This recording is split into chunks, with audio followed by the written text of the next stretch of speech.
sangat mengucap syukur Tuhan untuk yang sudah terjadi, yang sedang terjadi, dan yang akan terjadi. Kami sangat yakin dan percaya Tuhan Yesus berdaulat penuh atas kehidupan setiap kami. Saat ini mari Tuhan bicara buat kami, tegur kami, koreksi setiap kami. Kami mau Tuhan kami keluar dari ruangan ini, kami menjadi pelaku-pelaku firman-Mu. Bahkan kami mengalami Tuhan dalam kehidupan kami sehari-hari. Tolong kami semua Tuhan. Dan kami juga ingin mengakui bersama bahwa tanpa Tuhan kami gak bisa apa-apa. Oleh sebab itu kami butuh sama firman-Mu, kami butuh sama pribadi-Mu. Untuk menuntun kami untuk menjadi teman baik dalam kehidupan kami sehari-hari.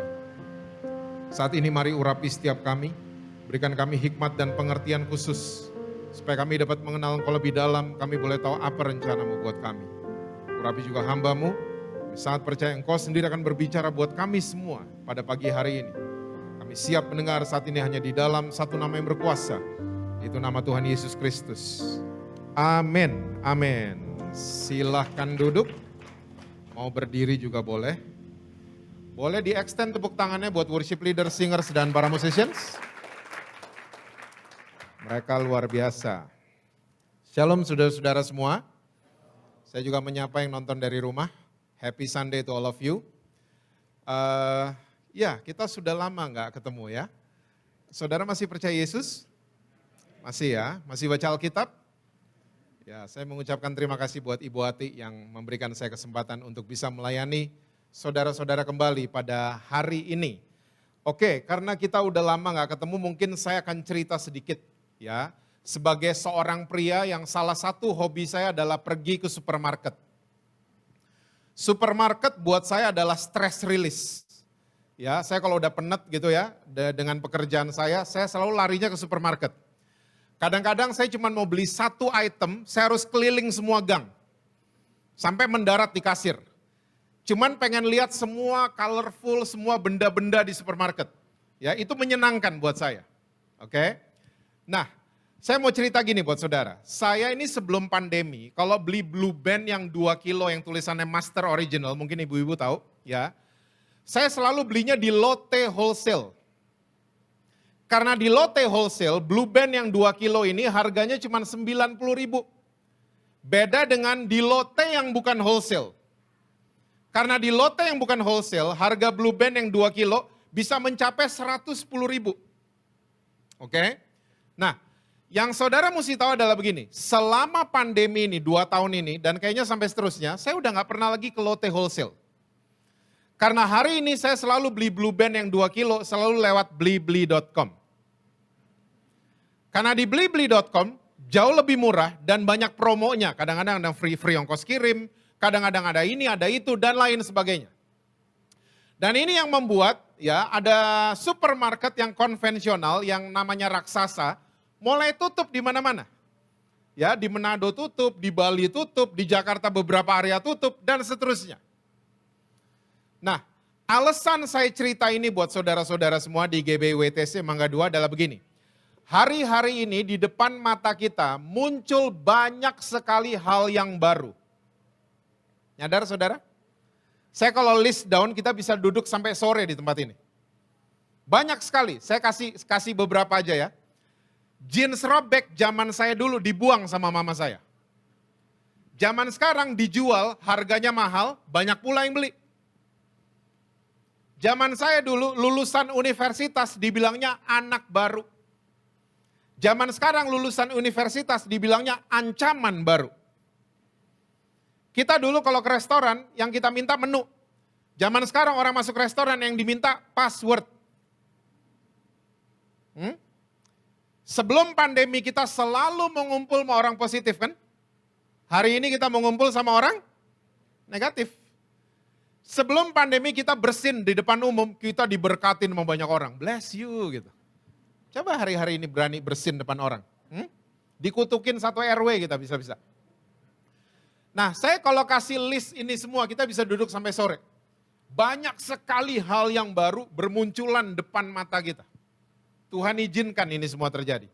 Nah, oleh sebab itu pagi hari ini saya mau sharing buat saudara-saudara tentang kata yang satu itu yang namanya baru. Kita akan lihat kata yang baru menurut firman Tuhan. Oke, coba kita buka sama-sama kitab Kolose pasalnya yang ketiga. ayatnya yang ke-5 sampai dengan ayat yang ke-10. Kolose 3 ayat 5 sampai 10 itu judul di atasnya manusia baru, new creation.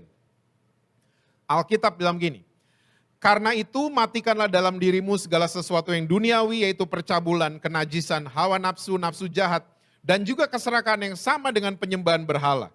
Semuanya itu mendatangkan murka Allah atas orang-orang durhaka. Dahulu kamu juga melakukan hal-hal itu ketika kamu hidup di dalamnya.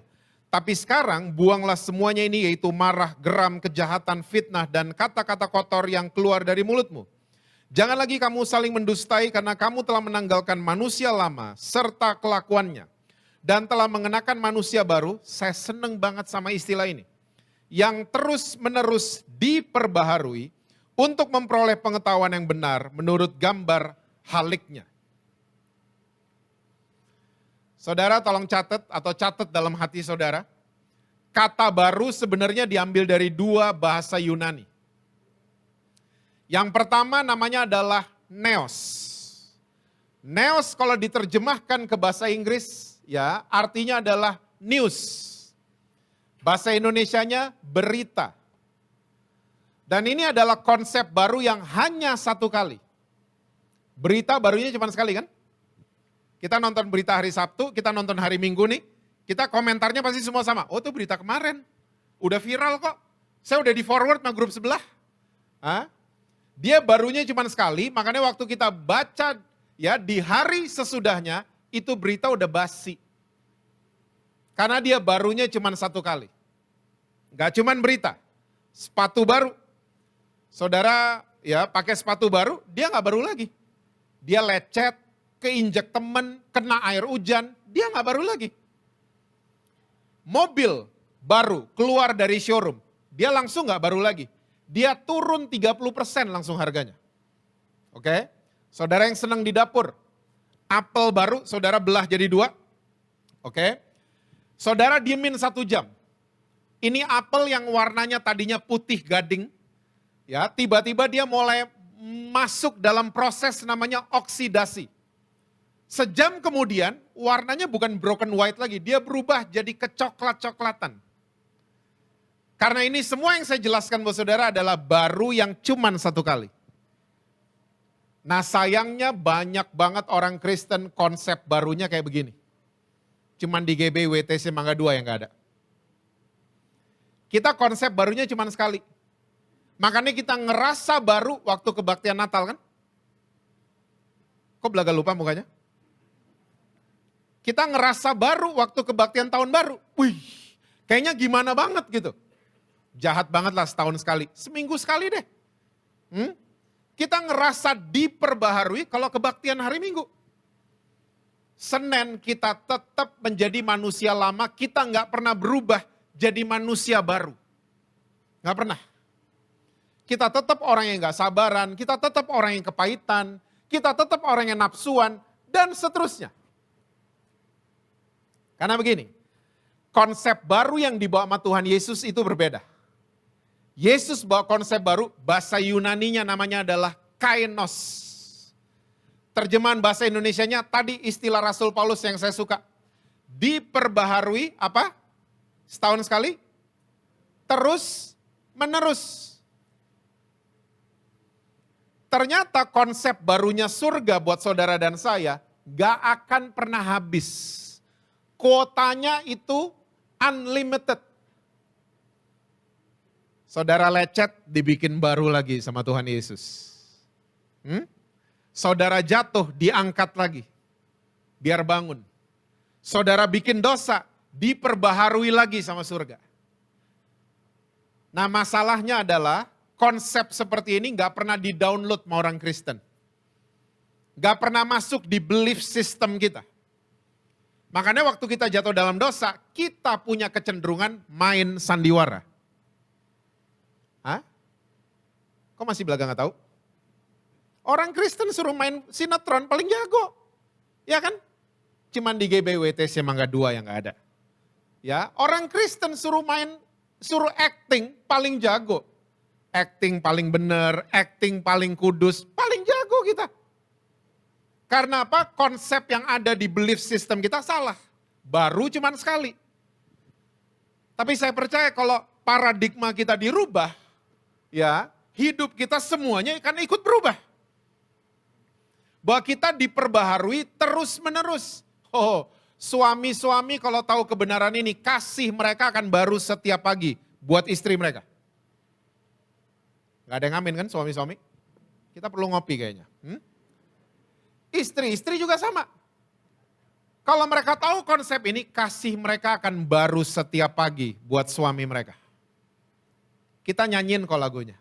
Bahwa kasihnya Yesus selalu baru tiap tahun, tiap bulan, tiap hari, selalu. Kita nyanyiin tapi gak ada di sini. Makanya kita gak percaya. Saya jatuh diperbaharui. Saya lecet dibikin baru. Kita gak percaya gini-ginian. Ada dua alasan. Kenapa banyak orang Kristen gak percaya sama gini-ginian. Ya, ada dua alasan kenapa banyak orang Kristen sulit jadi manusia baru. Sulit. Yang pertama, namanya adalah intimidasi iblis. Saudara nyadar iblis tuh gak punya kerjaannya cuma satu, tapi dia lembur. Kita kerjaannya 2-3 makanya lembur kan. Iblis kerjaannya cuma satu, tapi lembur. Apa kerjaan iblis? Wahyu 12 masih ingat? Kita juga sering nyanyiin lagunya. Ya, dia mendakwa saudara dan saya siang dan malam. Wih, ngeri loh. Kerjaannya cuma satu, mendakwa, tapi dia bikinnya siang dan malam. Saudara pernah dengar di telinga saudara? Lo kan cerai lo. Lo kan selingkuh tahun lalu. Lo kan bohongin suami lo. Lo kan nonton pornografi. Kamu waktu travel kemana tuh, kamu sama siapa? Saudara pernah dengar kalimat-kalimat kayak gitu di telinga saudara? Wih, saudara rohani banget ya semua. Saya sering loh dengar gitu-gituan. Kamu gak pantas. Gak pantas, angkat-angkat tangan, gak pantas. Pelayanan, ngaca dong. Duduk paling depan di gereja, gak pantas. Nyanyi lagu gereja, gak pantas. Kamu nyanyi Ed Sheeran aja. Kamu nyanyi lagu gereja gak pantas. Kamu bikin apa kemarin? Kamu bikin apa minggu lalu? Bayangin dia ngomong kayak gitu siang dan malam. Dia ngomong kayak gitu. Iblis. Makanya waktu Ibu Ati ngajak pelayanan, yuk pelayanan di sini. Kita ngomongin gini, Bu nanti dulu saya belum bener. Pernah dengar orang Kristen ngomong kayak gitu? Atau sering ngomong kayak gitu? Belum bener, saya belum bener, tar dulu. Ya, suami saya aja dulu, istri saya aja dulu, saya belum bener. Waktu kita declare kita belum bener, neraka tepuk tangan. Neraka tepuk tangan. Iblis seneng banget karena kita kejebak sama intimidasinya dia. Kejebak. Ingat ya saudara, waktu kita bikin dosa, Roh Kudus tegur kita on the spot. Nah, kamu salah, jalanmu salah. Kita minta ampun, selesai, case close, kasus ditutup. Selesai. Besoknya yang ingetin salah kemarin, Roh Kudus atau iblis? Iblis. Nah udah mulai pinter saudara. Iblis, lo ngapain kemarin? I know what you did last summer. Lo ngapain minggu lalu? Iblis. Tuhan udah gak gitu. Kita nyanyiin juga kok lagunya. Sejauh timur dari barat. Tapi again gak ada di sini. Makanya kita gak percaya. Sejauh timur dari barat Tuhan buang dosa kita. Yang ngerti Bali pasti tahu gini-ginian. Matahari terbit di Sanur, terbenam di Jimbaran. Orang Sanur gak bisa lihat sunset, orang Jimbaran tidak bisa lihat sunrise. Sejauh itu Tuhan buang dosa kita, tidak kelihatan. Kita nyanyiin lagunya.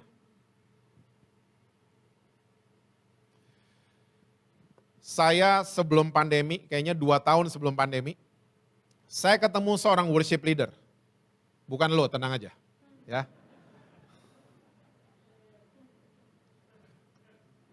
Saya ketemu dia di sebuah lounge gereja gitu, ada ruangan gitu. Tiba-tiba dia datengin saya, dia ngomong gini. Kak, dia manggil saya kakak. Kak, saya gak bisa keluar. Saya tanya, keluar dari mana? Saya nggak bisa keluar dari pornografi. Oh ya, saya kaget. Worship leader loh. Ya, dan cukup dikenal di kalangan dunia persilatan Kristen. Ya. Oh ya, saya agak-agak kaget. Iya, dia nambahin ceritanya. Saya kalau nonton 6 kali sehari. Bahkan mau pelayanan sekalipun, rekan-rekan musisi pada mojok berdoa, saya juga mojok ke DBT. Tahu DBT? Daerah Bebas Tuhan. Ke daerah yang gak ada CCTV-nya, saya nonton dulu. Saya nonton, ambil mikrofon, shalom sama jemaat. Shalom semuanya gitu.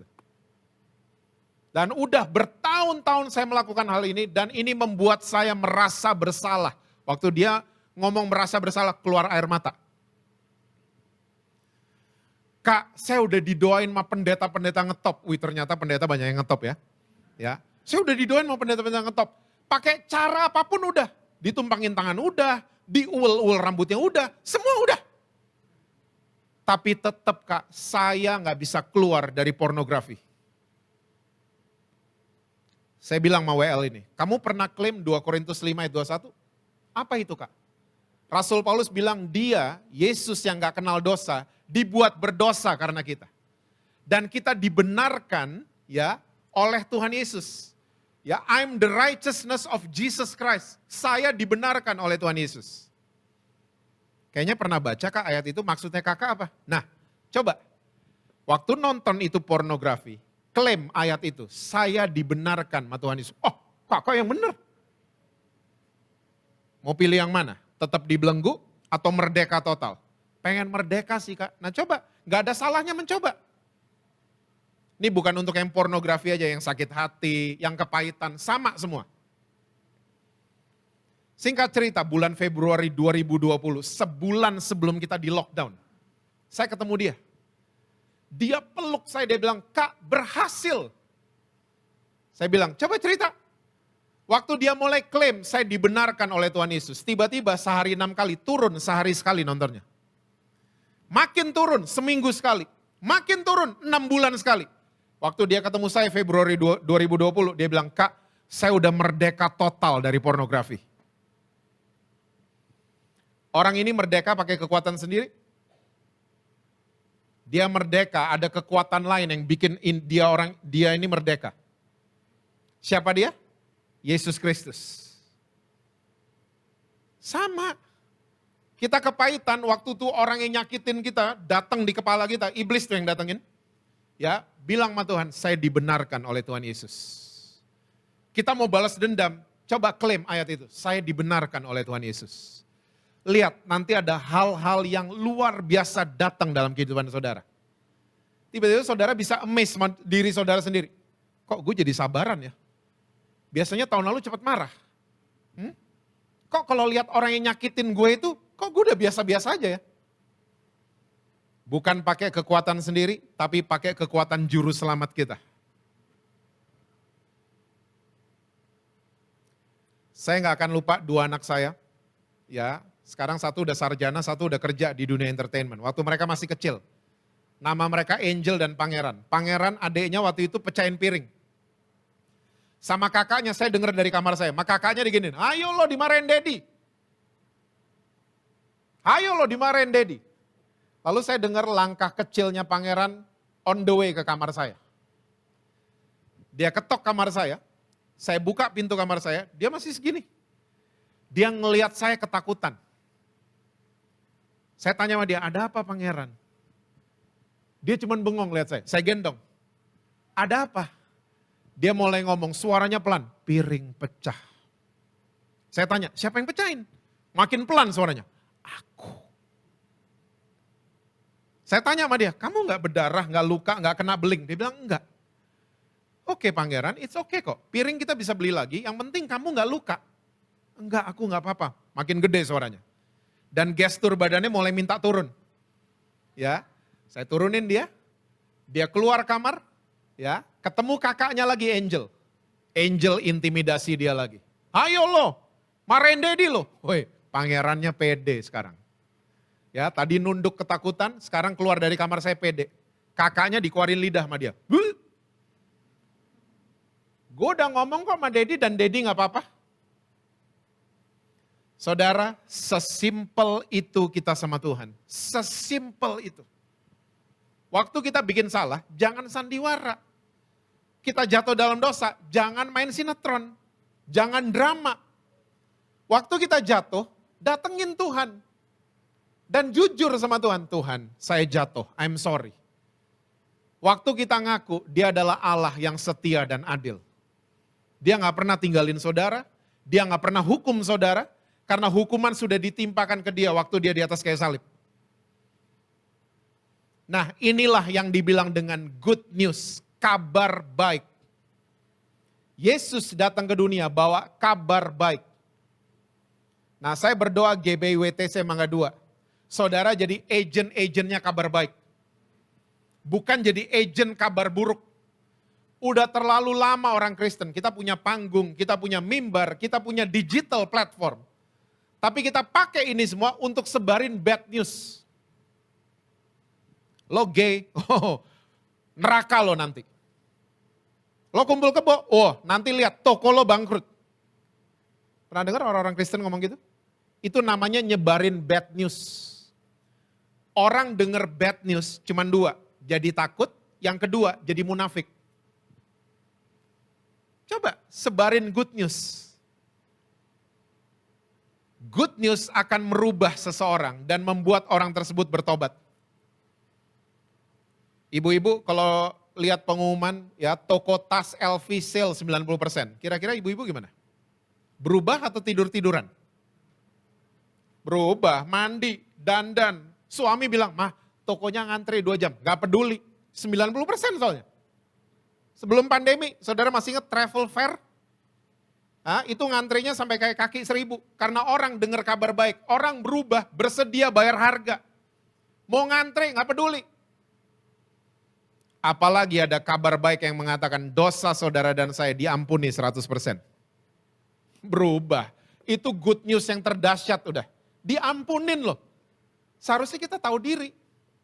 Gak ulang salah yang sama, jadi berubah. Sekali lagi, good news will lead men and women into repentance and change. Kabar baik akan menuntun seseorang kepada pertobatan dan perubahan. Saya nggak akan lupa, ya. Salah satu hal yang baru, mungkin saudara dulu kalau lihat sepeda Tour de France kan. Kalau hari ini ada Tour de Sudirman. Salah satunya saya tuh. Ya, saya dari kecil emang demen sepeda. Nah, saya ada kira-kira ada 5 grup WhatsApp sepeda di handphone saya. Oke? Nah, salah satunya waktu saya join, dikenalin sama teman saya, kenalin nih Pastor Jesse gitu. Tiba-tiba ada salah satu anggota komunitas itu langsung ngomong gini, hah? Lu bawa pendeta? Yang bener lo, kita gak bisa ngomong jorok. Untungnya gue ini orangnya susah tersinggung. Jadi saya biasa-biasa aja gitu loh. Saya ketawa-ketawa aja. Singkat cerita waktu kita mulai riding, ngomongnya dari mulutnya jelekin gereja, jelekin pendeta-pendeta. Lu tahu pendeta ini enggak? Lu tahu pendeta? Semua disebut namanya sama dia. Nah kita nih, kalau sepeda udah 50 kilo, biasanya kita stop istirahat sebentar di warung kopi untuk makan telur rebus 2.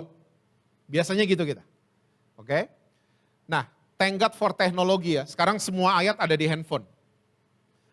Selama dia ngoceh nih, bawel, saya kasih lihat Tuhan Yesus gak gitu kok. Waktu kita lagi makan telur, minum kopi, Tuhan Yesus gak gitu. Ini ayatnya, saya kasih lihat ayat-ayatnya. Oke? Singkat cerita, riding yang kelima with this guy. Di warung kopi yang sama, di tempat makan telur yang sama, dia nangis kayak anak kecil sejadi-jadinya. Di depan waiters, di depan para goeser yang lain. Dia gak peduli. Dia kasih balik hatinya sama Tuhan Yesus.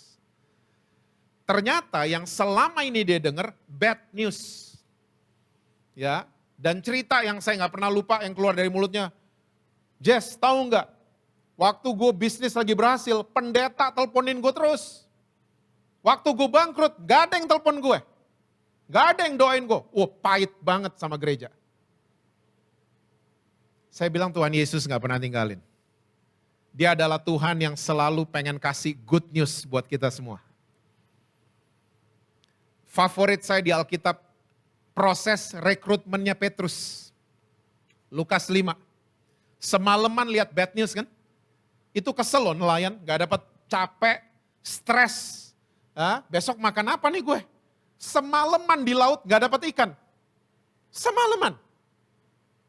Dia merapat paginya, ada tukang kayu ngajakin berlayar ke perairan dalam.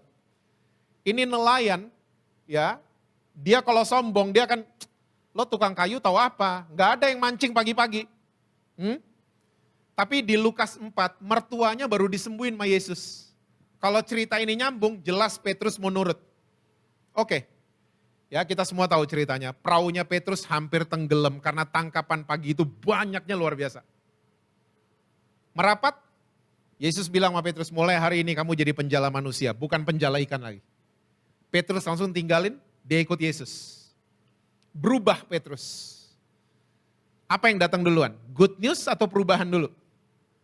Good news. Semalaman lihat kabar buruk, gak dapat ikan. Ya, dia akhirnya lihat good news that morning. Dan dia berubah. Dan akhirnya berubah total. Sampai dia mati, dia gak takut, dia minta tolong salibnya dibalik. Nelayan biasa tadinya.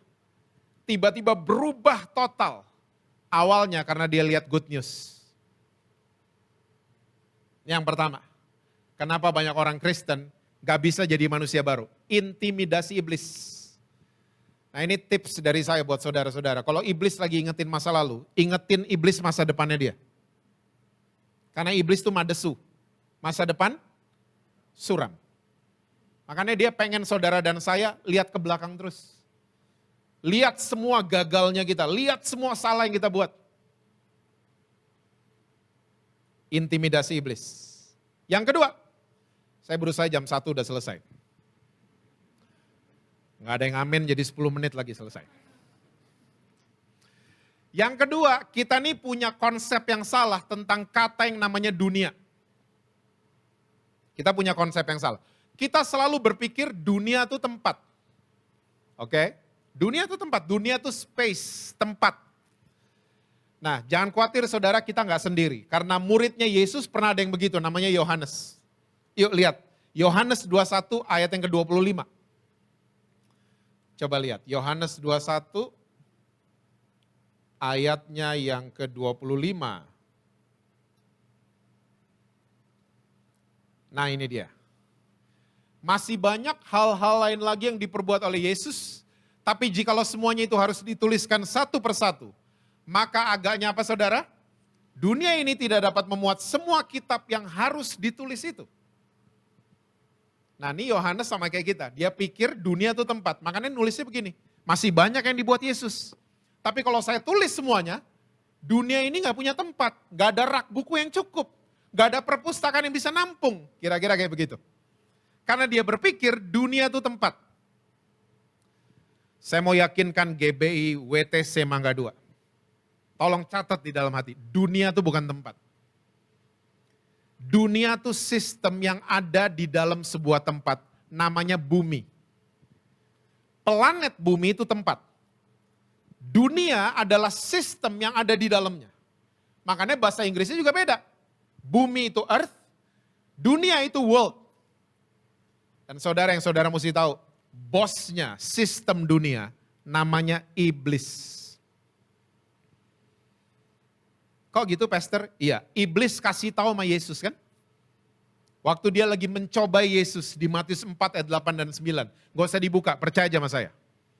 Iblis bilang, kalau kamu sujud sembah aku, saya akan kasih kerajaan dunia buat kamu.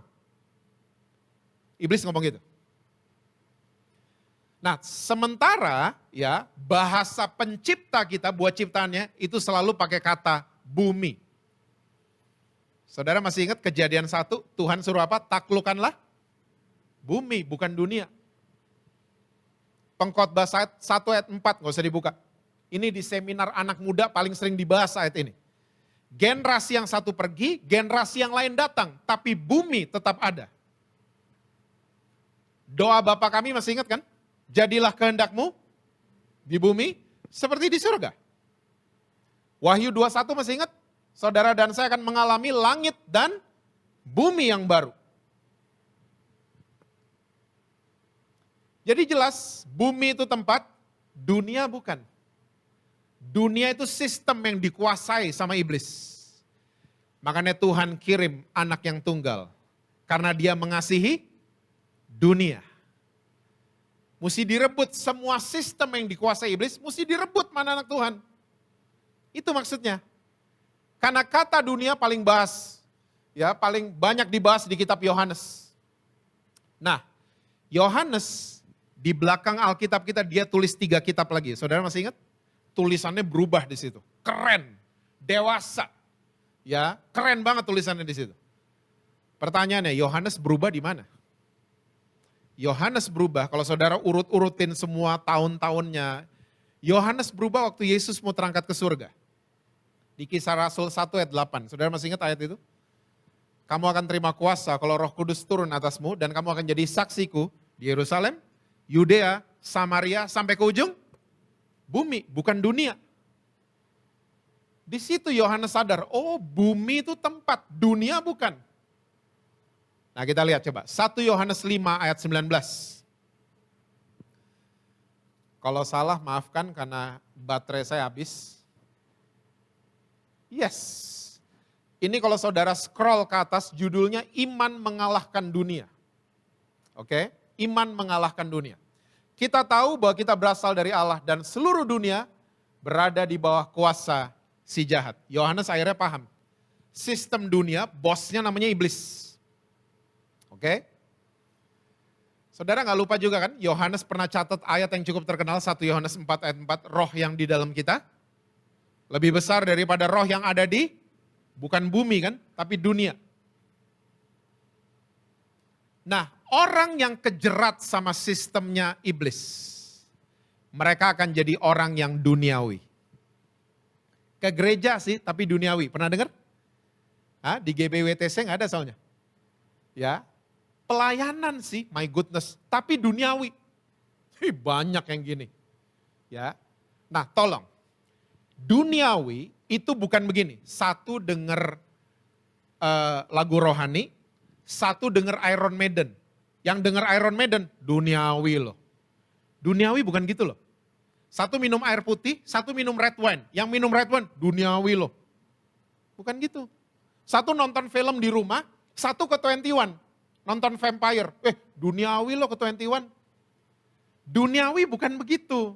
Jangan goreng-goreng ayat sembarangan. Coba kita lihat penjelasannya Yohanes, duniawi itu apa. Coba mundur ke 1 Yohanes 2, ayat 15, 16, dan 17. Benar gak ya?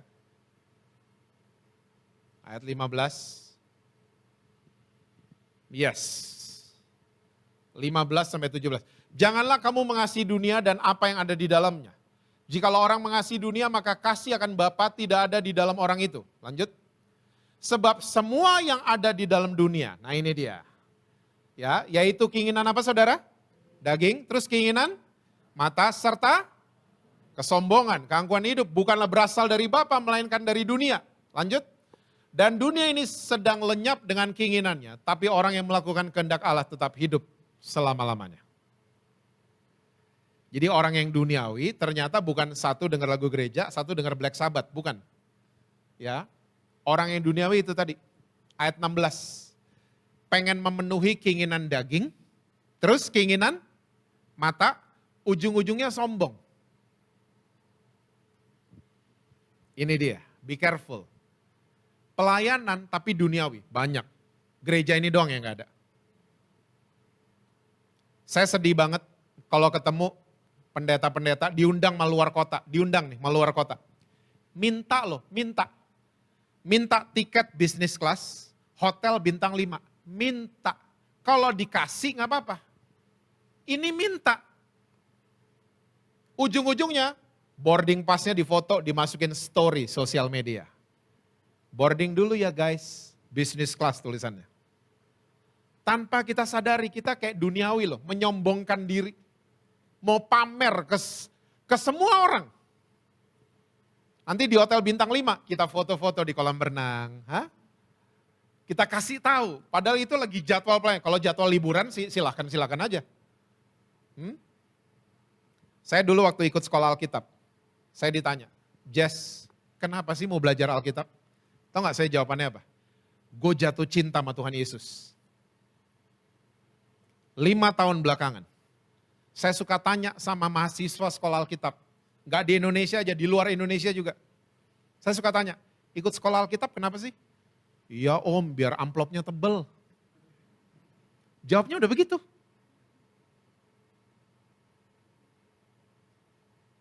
Sekolah Alkitab sih, pelayanan sih, tapi duniawi. Udah dijadwalin sama gereja di dalam gang. Udah iya. Tiba-tiba di jam yang sama, di hari yang sama ada gereja gede jadwalin dia. Yang di gang dibatalin. Saudara tahulah kenapa.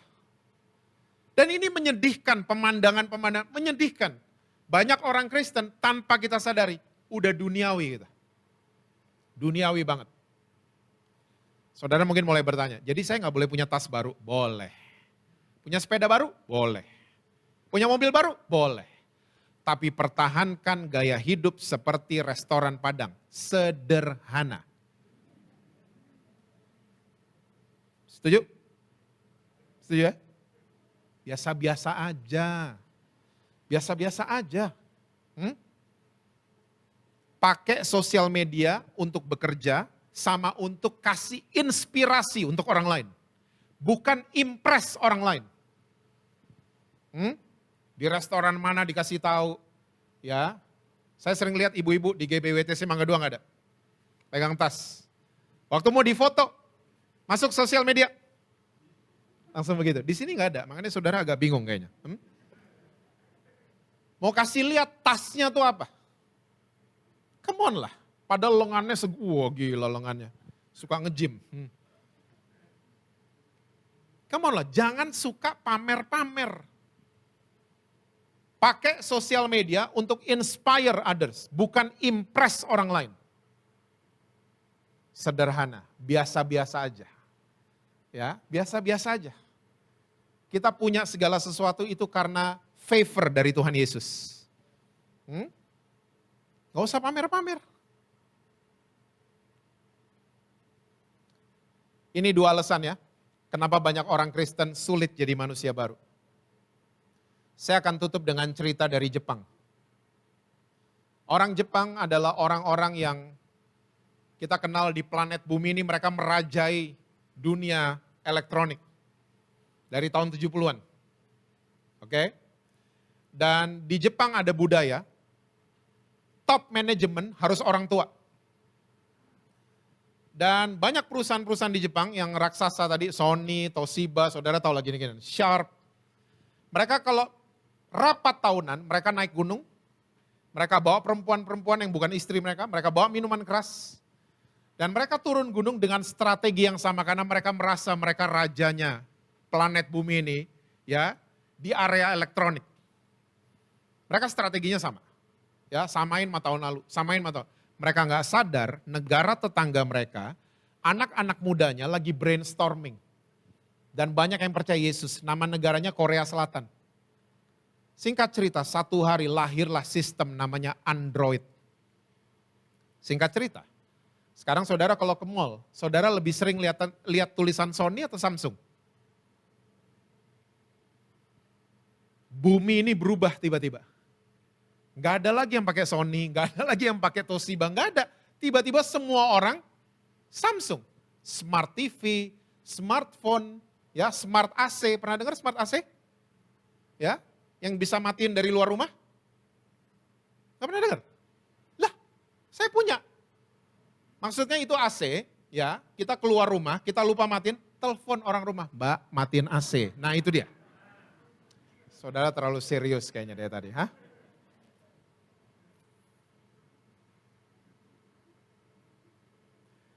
Saudara, hari-hari ini muncul banyak sekali hal yang baru. Embrace. Gereja mesti new normal, embrace. Disambut dong. Jangan komplain sama Tuhan, kenapa gini sih, kenapa gitu sih. Jangan komplain, disambut. Kita nggak pernah tahu, kita akan lead kemana. Lihat the bright side. Gereja dibatasin, tapi yang nonton tidak terbatas hari ini. Mungkin kursi gereja cuma 300, let's say. Tapi waktu kita go online, tiba-tiba yang nonton 1000, yang nonton 500. 2 kali lipat dari jumlah kursi kita. Lihat dong yang baiknya. Karena Tuhan sedang mengerjakan banyak yang baru. Saya percaya kalau kita menyambut semua yang baru. Kasih Tuhan itu baru setiap pagi. Kreativitas Tuhan itu baru setiap pagi. Waktu kita menyambutnya, saya percaya saudara juga akan mengalami mujizat yang baru, hasil yang baru, semua yang baru akan terjadi depan mata saudara dan saya. Amin saudara, dan yang paling penting, kita diperbaharui setiap hari. Sampai kita jadi serupa dengan Kristus. Tuhan berkati saudara-saudara semua, selalu sukses dengan apapun yang saudara kerjakan, harmonis di rumah, dan rekening BCA selalu penuh buat saudara. Senang banget kalau gitu-gituan ya. Saya minta dengan hormat worship leader kita, please pray for the word. Mana dia? Oh ini dia.